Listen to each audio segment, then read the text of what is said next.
Okay, guys, we have now made it to Unit 3 of our virtual school year, and Unit 3 is called Electrons and Atoms and Periodicity.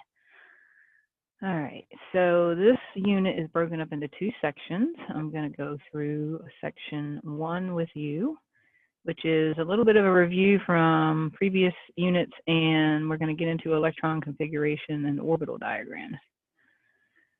All right, so our review, atoms are made of, hopefully remember we have a dense nucleus that has the protons and the neutrons. And of course, protons have a positive charge, neutrons have no charge, they're neutral. And of course, the nucleus itself is what contains most of the mass of the atom.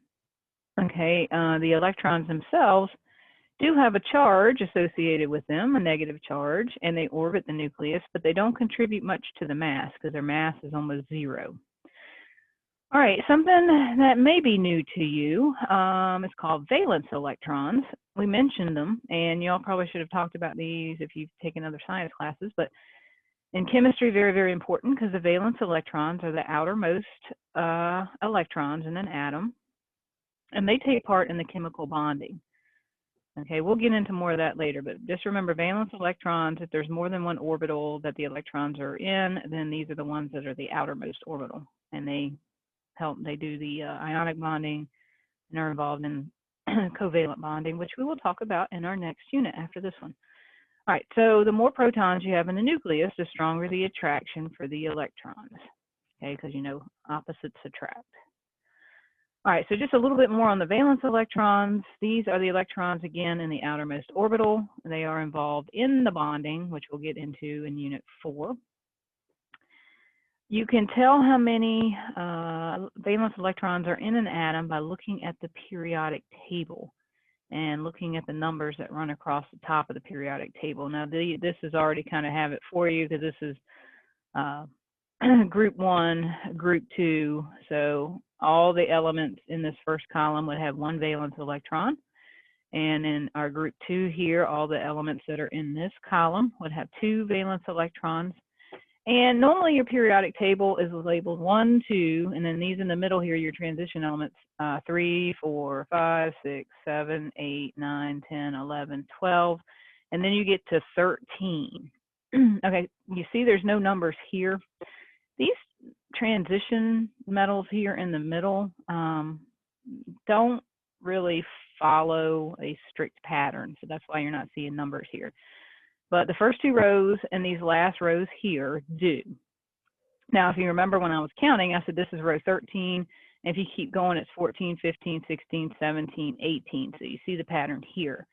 It's not going to be 13 valence electrons. It's going to be 3. It's not going to be 14 valence electrons. It's going to be 4. Not going to be 15. It's going to be 5. But you see the pattern. When we get to this last row, there are 8, with the exception of this one right up here on the top, which is helium.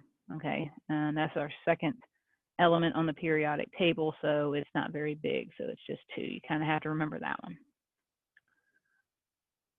All right, and here's a periodic table that is done in an arrangement where it actually does have 1, 2, and then over here you see 3, 4, 5. You won't see that all the time. You'll see them counted out like this is with 12, and then this would be 13, 14, but still you get the point with the pattern for those valence electrons, so we're not going to forget that. But here's your question: how many valence electrons does a neutral atom of silicon have? And if you come in here in your periodic table, and you see silicon is right here, and you go up, and it has 4 valence electrons. Okay, so your answer for that would be B.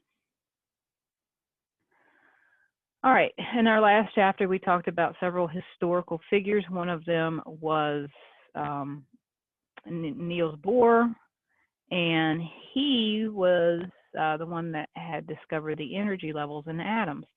So electrons are found in specific orbitals around the nucleus of an atom, and there are fixed energies associated with an electron, and they're called the energy levels. Okay, electrons can move between energy levels. Energy levels that are closer to the nucleus, such as this one right here, will have a lower energy level than, let's say, this energy level way out here. Okay, so the further you move from the nucleus, the more energy is associated with that level. All right, here's just another diagram showing you energy levels. You have the nucleus here. Here's the first energy level, and it says it can hold a maximum of 2 electrons. So each energy level is associated with a certain number of electrons that it can hold. Okay, and we'll look at more of that in a minute, but the diagram shows 3 possible energy levels of an atom. Notice how each level can only hold a specific number of electrons. Each energy level contains a certain number of orbitals. So within each one of those energy levels, you can have multiple orbitals, okay? And the orbitals are areas that the electrons are most likely to be found. So we have something called the Heisenberg uncertainty principle. And this states that you cannot know the precise location and the velocity of an electron at the same time. So Mr. Lundquist was sharing with me the way he tries to explain that to his classes, and he says, think of ceiling blade fans. You got the ceiling fan going, you know that the blades are there, but you can't always just find the location of the blade at any given point because it's a blur, okay? It's moving so quickly, so you can't really get the velocity and the precise location of the blades at the same time, okay? Kind of a neat analogy. Hopefully that helps. But you can see here, this is the nucleus of the atom, and all these little dots are the probable locations of the electrons because they just move around so quickly. So your atomic orbitals are represented pictorially as a region of space in which there's a high probability of finding an electron, okay? And these orbitals form the electron cloud. Okay, the denser the regions are in the electron cloud, the higher the probability of you finding an electron there. And of course, the less dense would be a least probable place that you would find an electron. All right, so our checks for understanding. What does the electron cloud model describe? Well, does it describe the number of electrons in an atom, the precise location of electrons in an atom, the most likely locations of electrons in atoms, or the mass of the electrons in an atom? Hopefully you answered C. It is the most likely location of electrons in an atom. All right, so once again, looking at electron energy levels, as you move away from the nucleus, the amount of energy is increasing. So again, closer to the nucleus, less energy, further out, more. Energy levels do come in different shapes, and within those energy levels, you have sublevels. So here are the possible shapes. Some of them. You have s orbitals, which are spherical. You have p orbitals, which are dumbbell shaped. So here is an s orbital, it's round, and then dumbbell shaped for your p orbitals. You also have d orbitals. I don't have a picture of that. Those are just taking like multiple dumbbells and putting them together on various planes, like overlapping. And then f orbitals, these are really complicated, so definitely don't have pictures for those. We won't go up that far. So there are shells, and each energy level is divided into subshells. Subshells have different shapes. These shapes represent locations where the electrons have the highest probability to be found. And you don't have to know these shapes for the exam. You will have to remember the S and the P and stuff, but we'll get into that in a minute. All right, I put this table in here mainly because of this last column, showing you the maximum number of electrons that can be in an energy level. And this also tells you how many sublevels are in an energy level. So with the main energy level, number 1, this is the closest one to the nucleus. It's identified as 1s, and you can fit 2 electrons. For energy level number 2, or second orbital, you'll see that there's 2 sublevels. You have something called 2s and 2p. So there's your shape. So there's the spherical ones and the dumbbell shaped ones in that.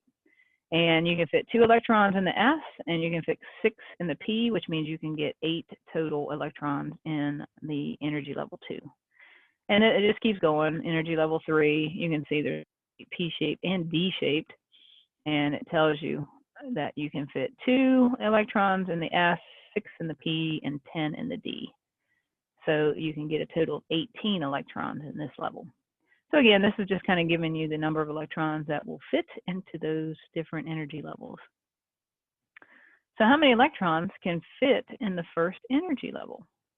Is it 1, 2, 8, or 10. And remember, the first one was just 2. So your answer for that one is B, 2. How many electrons can the second energy level hold? I'll back up for you on that one so you can take a look. And if you look at our second energy level, we have a 2 and a 6. So you just add those together. And your answer for this one is C, 8. And then an orbital can hold how many electrons? Each orbital. An orbital can only hold 2 electrons. Okay, remember there's multiple orbitals in those subshells, and can be multiple subshells in energy levels. So 2 electrons per orbital. All right, electron arrangement is written out in what we call electron configuration. And this is showing, or it's describing where electrons are within their orbitals. The structure of the periodic table of elements is partly based on this electron configuration.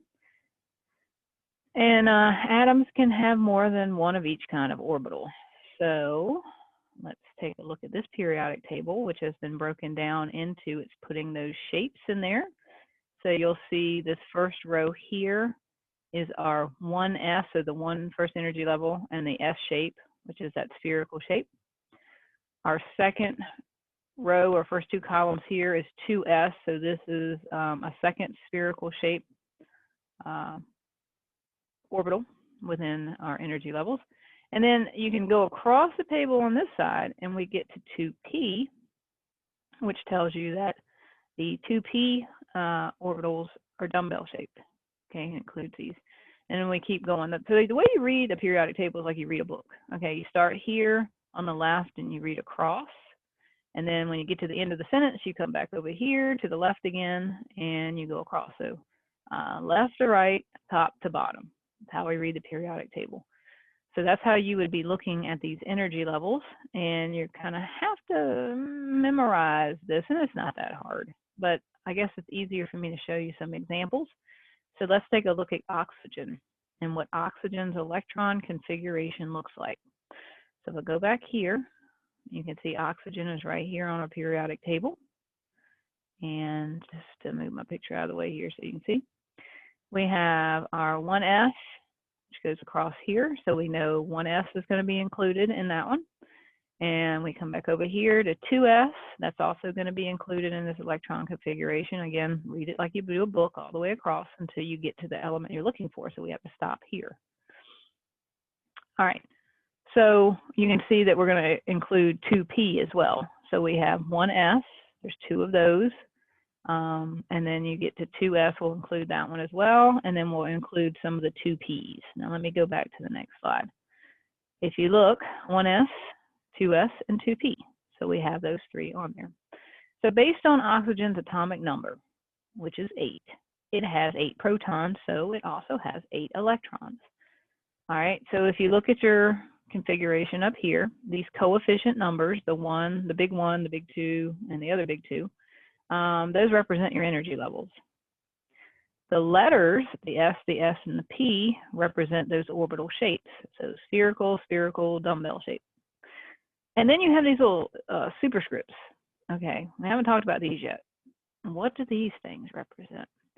They represent the number of electrons in the orbitals.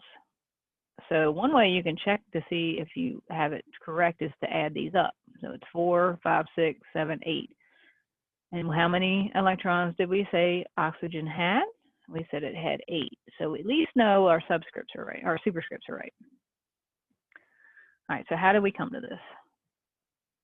Okay, so again, you're going to be reading across the periodic table until you get to the element that you need to get to. So this is 1s1, representing 1 electron. Doesn't show the superscript, but that's what it is. You get over here to 1s, and this would be 1s2. So in this case, we're going to use the 1s2. There's our first number in our electron configuration. All right, we're done reading to this point. We got to go all the way back over here and continue reading. So we have the 2s, and it includes both of them because we haven't gotten to oxygen yet. So you're going to include 2s, and then we have 1, 2, so that includes 2 electrons, which is what you're going to put as your superscript. There it is, 2s2. And we have to continue reading across the periodic table until we get to oxygen. So now we're in the 2p block. Okay, so we'll know that we're going to include 2p. But what do we put as the number here for the superscript? Well, you got to count the number of elements, including the one that you need, and that's where you stop to see how many electrons will be added in for the superscript. Okay, 1, 2, 3, 4, because we stop at oxygen. So if you notice, we have 2p4. Okay, so basically these superscript numbers represent your electrons. Okay, here's another periodic table, and we're going to do a couple more examples. So the first one I ask about the fluorine. So what's the electron configuration with fluorine? All right, we'll find fluorine first. I already did it for you and outlined it in red. Okay, we have to start here at the beginning of the periodic table. Again, just like you're reading a book, start at the top, start at the left side, move to the right. And then when you're finished with the sentence, remember, you go back to the left again. So I said, just like reading a book. So fluorine is down here on the second row, right next to oxygen. Okay, so we're going to read all the way across. Okay, so we're going to include 1s, and we're going to do 1s2 because we have 1, 2. That'll be the first thing. Then you're going to keep counting. 2s, and both of these would be included because we haven't got the fluorine yet. So our next one will be 2s, and you're going to put a 2 as the superscript because you're including lithium and beryllium's electrons. Keep reading across the periodic table, and we're going to include a 2p group.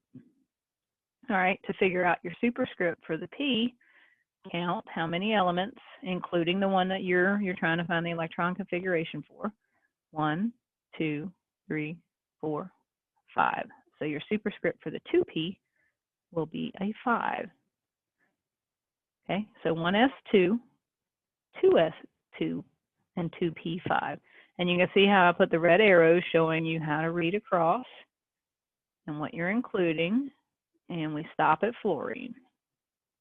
Okay, and we go back. We said fluorine had an atomic number of 9, which means we know it has 9 electrons. And let's count up. 5, 6, 7, 8, 9. So we got that one correct. There's 9 electrons. What is the electron configuration for phosphorus? All right, we're going to take it down a notch here. We're down on a new row, so this one's going to be a little longer. Here's phosphorus. Its atomic number is 15, so we're shooting for 15 electrons. All right, so let's look at this periodic table. We have to go all the way across. It includes both of the 1s groups, so that's going to be 1s2. It includes both of the 2s's here, so it's going to be 2s2. Now we're including this entire set of 2p's. How many is that? 1, 2, 3, 4, 5, 6.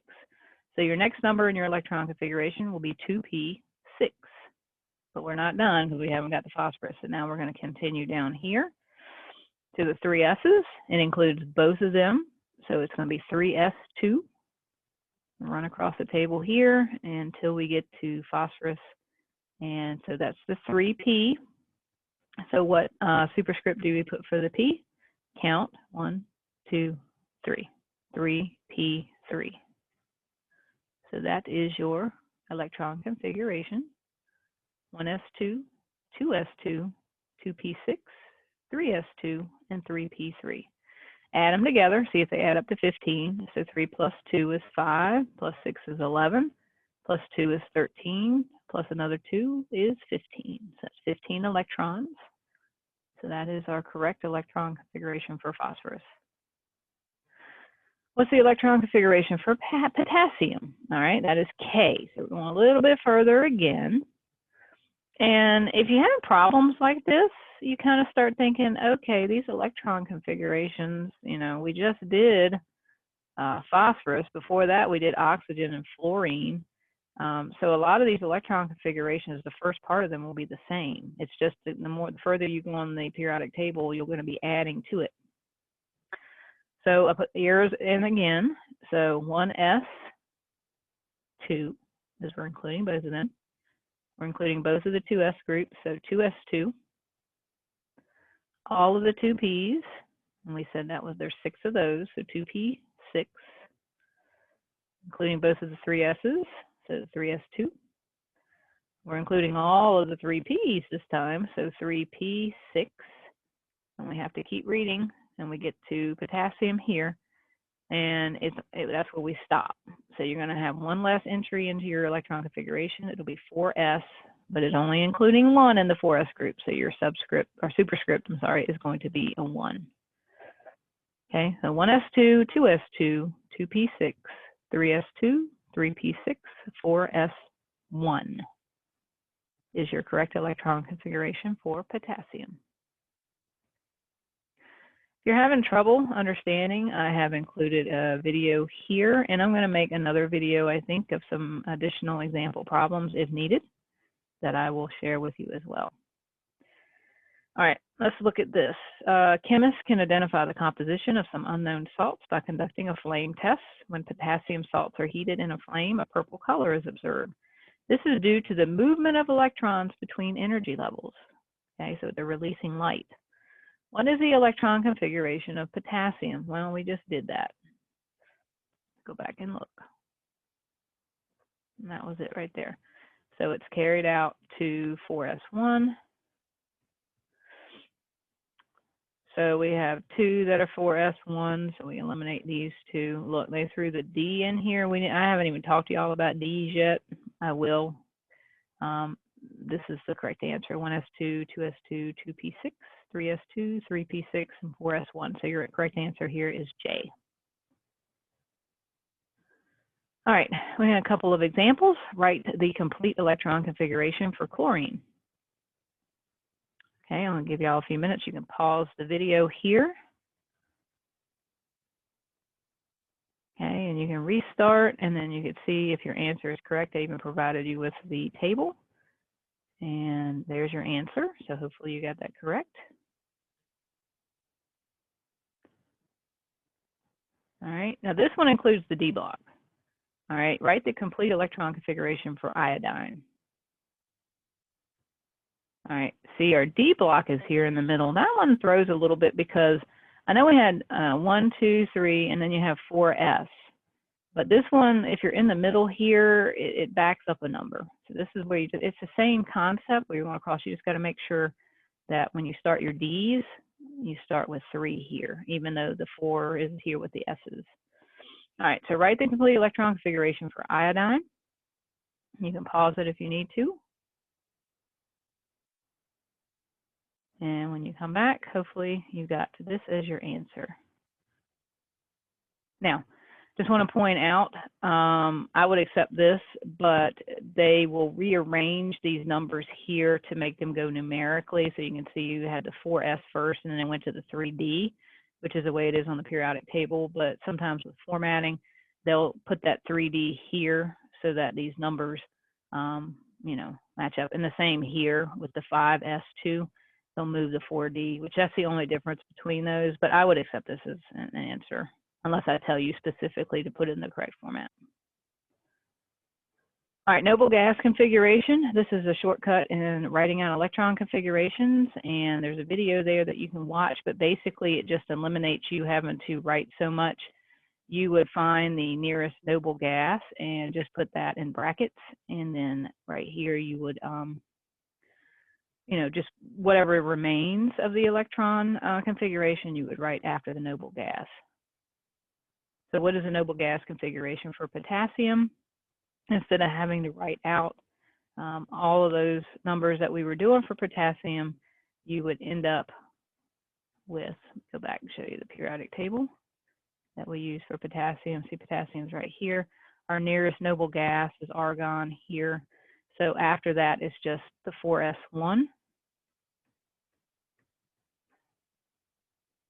So there's your nearest gas, noble gas, and then 4s1, and that's all you have to write for that.